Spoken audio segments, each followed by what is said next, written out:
The night was colder than usual, though the town of Bahar didn't often see such heavy winds sweeping through its narrow streets. The lamps flickered outside as if reluctant to stay awake in such a darkened hour. Inside a cramped house near the edge of the market, a young boy named Arham sat quietly in a corner, staring at his father's trembling hands. The man's face was drenched with sweat, his eyes darting to the door every few seconds as though expecting someone to break it down. His mother sat beside him, her fingers twisting the edge of her scarf, whispering prayers under her breath. His elder brother, Daniel, paced restlessly across the room, muttering curses. Arham was only 19, yet tonight he felt older than all of them. He understood too well what had happened.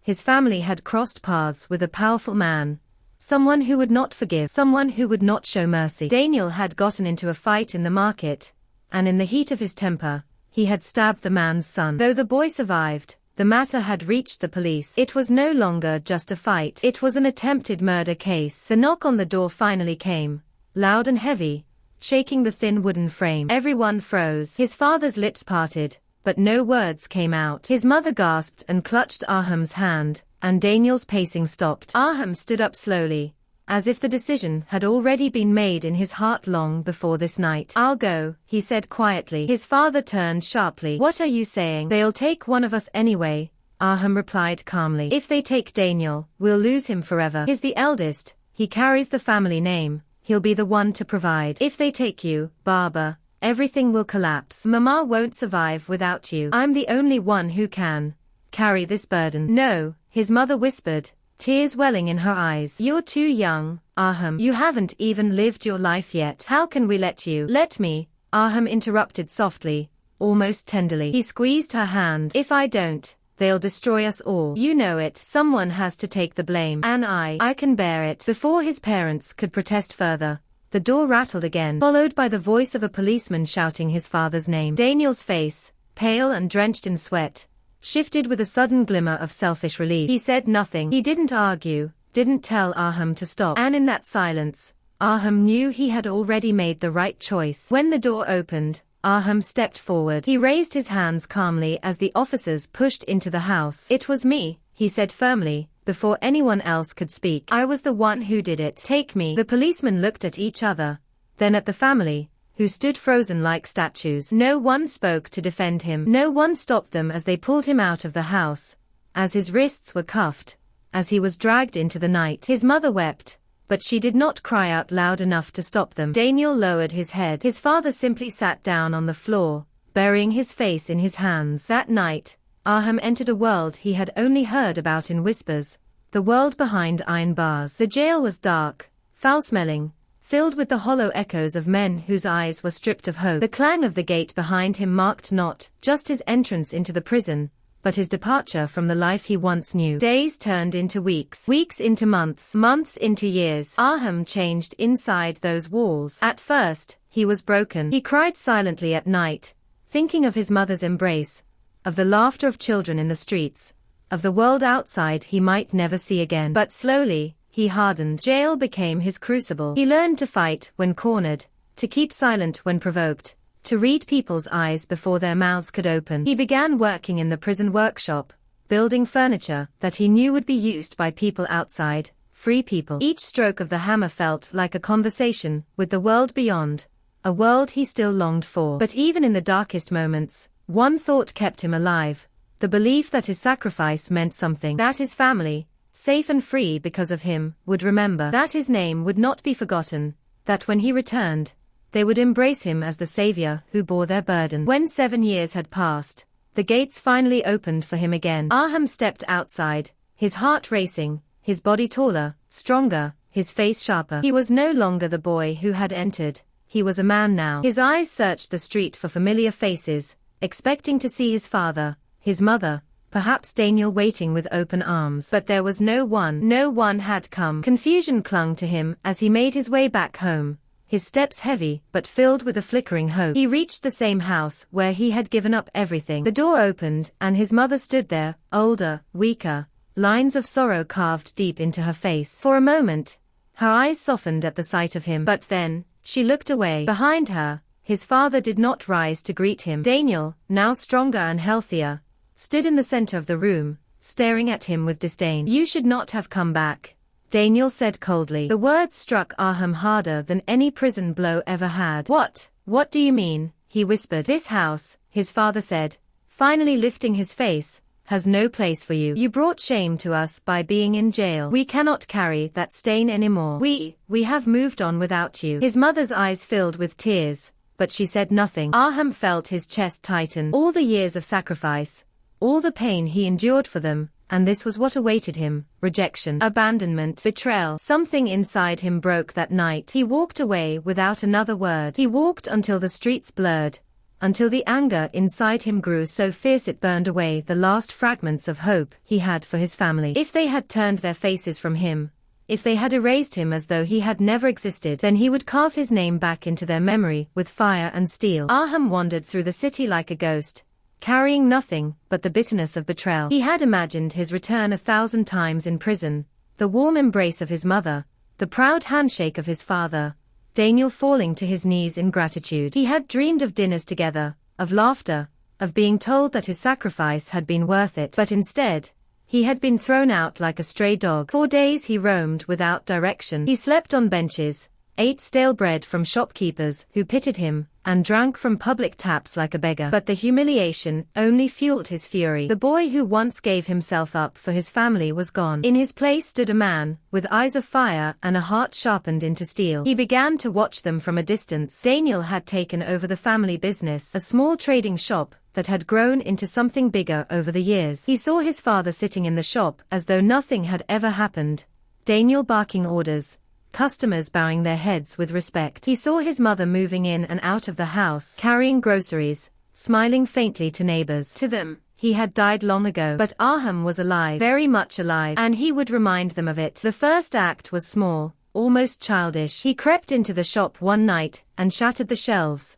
spilling all the goods onto the ground. By morning, Daniel cursed and swore, assuming it was the work of thieves. But when it happened again a week later, this time the goods not just broken, but burned, Daniel's face turned pale. Arham escalated his games. He began intercepting their shipments, rerouting goods with the help of people he met in prison. Old acquaintances from behind bars, men who owed him favors, men who recognized his strength, became his allies outside. Together, they built a shadow network. Soon, Daniel's business began to bleed. Customers whispered of curses, of unseen enemies. His father grew restless. His mother looked older every passing day. And Arham watched from the shadows, his lips curling into a grim smile. But it wasn't enough. He didn't want just to hurt them financially. He wanted them to feel the weight of betrayal, the same crushing abandonment he had felt when he stood on their doorstep and heard the words, "This house has no place for you." So he struck deeper. One night, as Daniel returned from the market, Arham stepped out from the darkness. His figure was taller, broader, and his eyes glowed with a strange mix of pain and fury. Daniel froze. "Arham," he whispered, voice trembling. "You remember me," Arham said coldly. "Good. At least I'm not completely dead to you." Daniel's mouth opened, but no words came. "I gave up everything for you," Arham continued, his voice rising. 7 years of my life rotting in a cage. 7 years of chains cutting into my skin, of nights so cold I thought I'd die before morning. I bore your crime, Daniel. Yours. And when I came back, you turned your face away. You let them all turn away." Daniel swallowed, his face drenched with sweat. "Arham, it was Barbara's decision." "Don't you dare," Arham snapped, grabbing his collar and pulling him close. "Don't you dare put this on anyone else. You watched me walk into the jaws of hell and said nothing. You let me rot while you grew fat and comfortable. And now, you will pay." Daniel struggled, but Arham's grip was like iron. With one final shove, Arham let him fall to the ground. He didn't kill him. Not yet. Death was too easy. He wanted Daniel to live in fear, to feel hunted, to know that every shadow might hold his brother's wrath. Over the next weeks, Arham's revenge grew darker. The shop burned to the ground one night, flames lighting up the sky as neighbors gathered in shock. Daniel and his father stood helplessly, watching years of effort crumble into ash. Rumors spread quickly. Some said it was rivals, others whispered of divine punishment. But deep down, Daniel knew who it was. His mother, broken by the chaos, sought Arham out in secret. She found him sitting near the old well outside the village, his face hardened by years of bitterness. Tears ran down her face as she fell to her knees. "My son," She wept. Please, stop this. We are suffering. Haven't we suffered enough? Arham looked at her, and for a moment, his heart wavered. She was still his mother. Her hands, trembling now, were the same hands that once fed him, the same hands that caressed his hair when he was a boy. But then he remembered her silence, the way she stood by when his father cast him out, the way she let her tears fall, but never once fought for him. You suffered, Arham said bitterly. Do you know what suffering is, Mama? Do you know what it's like to eat food crawling with insects? Because you have no choice. To wake up every morning wondering if today someone will slit your throat in your sleep. To spend 7 years with chains around your soul. You stood by and let me suffer all that. You call that suffering? Her cries grew louder, but Arham turned his face away. His mother left broken, whispering prayers into the night. But the revenge didn't end there. One by one, Arham dismantled everything his family had built in his absence. The business, their reputation, their wealth, he tore it all down. Soon, Daniel was reduced to begging for loans. His father, once respected, was laughed at by neighbors. His mother wept daily, her health fading. Then came the day they finally sought him out. All of them. His father, humbled and weak. Daniel, pale and desperate. His mother, barely able to walk. They came to him, fell at his feet, and begged for forgiveness. We were wrong, his father admitted,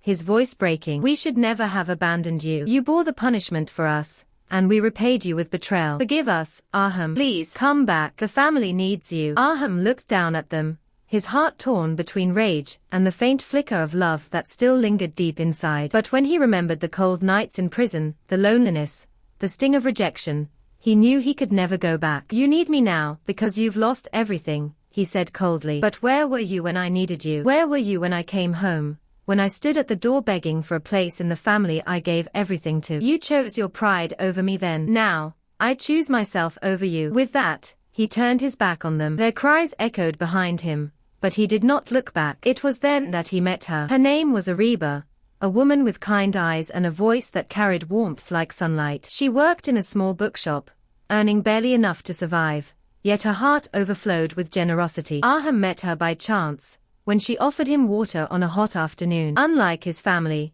she saw no shame in his scars, no stain in his past. She listened to his story not with judgment, but with tears in her eyes. You don't deserve their betrayal, she said softly one evening as they sat together beneath the stars. You deserve love, real love, the kind that doesn't turn away when the world grows dark. And for the first time in years, Arham felt something shift inside him. The anger that had consumed him began to cool, replaced by a fragile hope. With Ariba by his side, he built a new life. They started small, opening a stall at the market. Together, they laughed, struggled, and dreamed. Each day felt like a new beginning, a fresh chance to live without the chains of the past. His family still cried for him, still sought his forgiveness. But Arham never returned. He had given them his youth, his freedom, his trust. They had broken it all. Now, he was free, and he would never go back. In Ariba's eyes, he saw the family he had always longed for. In her arms, he found peace. And in her love, he finally discovered the happiness that had once seemed impossible. The new life Arham began with Ariba was unlike anything he had ever known. For years,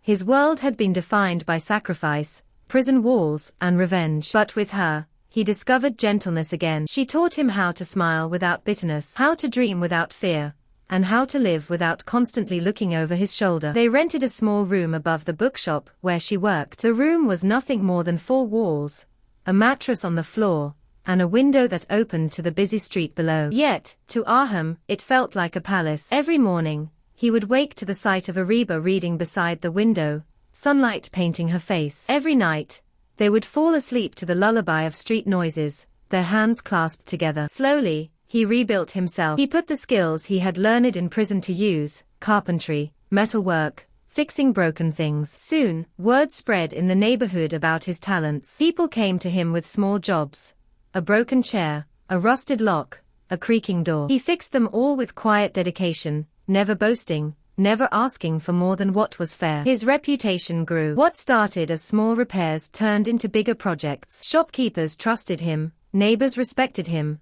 and even strangers admired his discipline. He was no longer just a man with a past. He was a man building a future. But the shadows of his family never fully disappeared. From time to time, he would see Daniel wandering the streets, reduced to nothing, begging for mercy from creditors. He would hear whispers of his father's failing health, of his mother's endless tears. People often told Arham that they had asked about him, cried for him, longed for him to return. Yet Arham did not go back. He carried their betrayal like a scar. Forgiveness was not in his heart anymore. One evening, as he and Ariba closed the shop, they were met by his mother on the street. She was frail, thinner than he remembered, her steps unsteady. She clutched his hand as tears streamed down her face. "My son," she whispered, her voice trembling. "Please, come home. Your father is sick. Daniel has lost everything. We are alone. We need you." Arham looked at her, his jaw tightening. For a moment, his heart stirred with pity. She was still his mother, after all. But then he remembered the night he had come home from prison,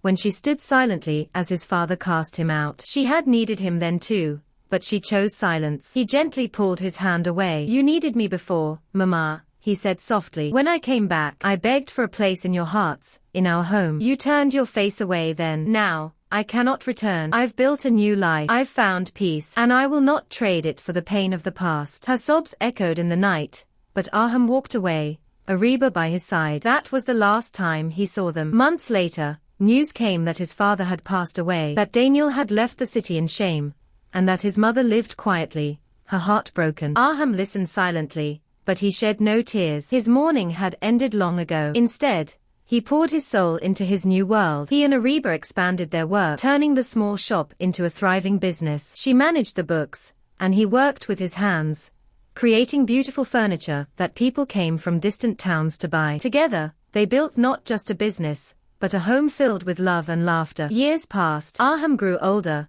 his hair touched with strands of gray, but his eyes carried peace instead of rage. He often sat on the rooftop at night, watching the stars, Ariba's hand in his. Sometimes he thought of the boy he once was, the boy who sacrificed himself, the prisoner who endured, the man who took revenge. But those were ghosts now. One night, as Ariba leaned against him, she asked softly, "Do you ever regret it, Arham? Not going back, not forgiving them?" He thought for a long while before answering. "Regret? No. I gave them everything once, and they gave me nothing in return. Forgiveness? Maybe one day I'll find it in my heart. But going back? No. Because if I had, I would never have found you. I would never have known what true love feels like. My past destroyed me, but you gave me life again." She smiled and kissed his hand. "Then let's never look back." And they didn't. Arham left the ghosts of his family behind, not with hatred anymore, but with quiet acceptance. Their betrayal had shaped him, their rejection had hardened him, but it was Ariba's love that completed him. Together,